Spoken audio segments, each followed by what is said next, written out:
pagbati sa inyong lahat. Gusto niyo bang makinig ng aking kwento? Narinig. Kung ganon, imulat ang mata, buksan ang tenga, at makinig. Handa na ba kayo? Ang pamagat ng aking kwento ay ang Batang si John. Sa isang bukid, may isang bata doon na naglalakad. Masaya siya doon naglalakad. Ang ganda-ganda ng panahon, maaliwalas. Sabi ni John. At habang naglalakad siya, ay nakita niya ang isang laruan.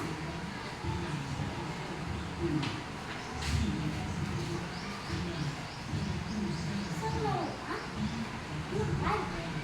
Kaya kinuha niya ito at naglaro siya ng naglaro. Naglalakad siya, hawak-hawak ito.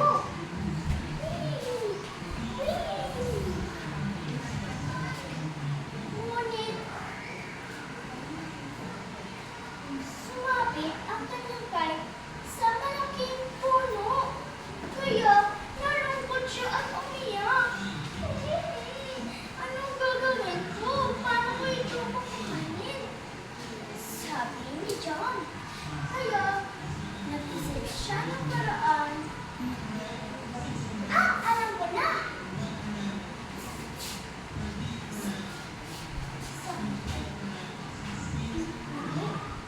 Aakyat ako sa puno para makuha ko ang bag. At sinubukan niya ito, pero hindi niya ito magawa. Kaya, umupo na lang si John sa isang sulok.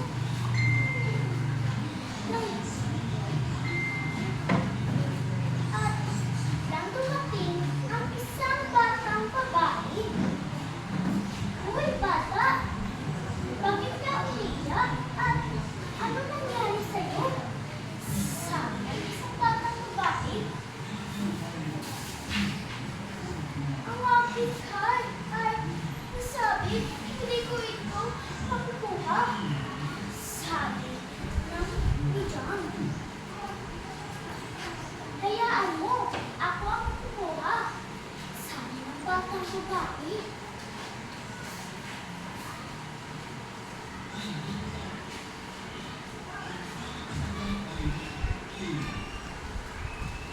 Kaya, ang batang babae ay kinuha ng palangkanan.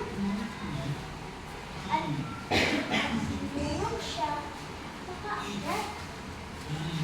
Pero mataas ang puno.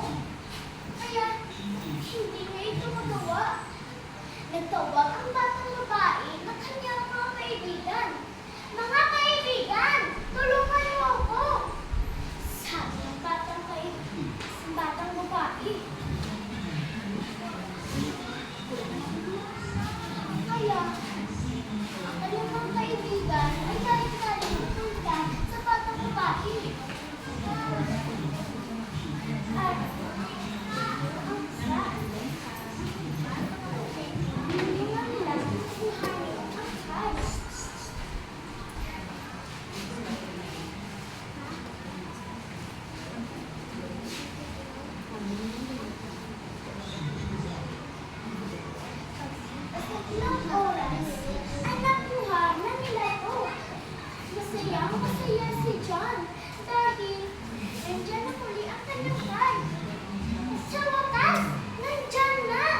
Sige, okay na.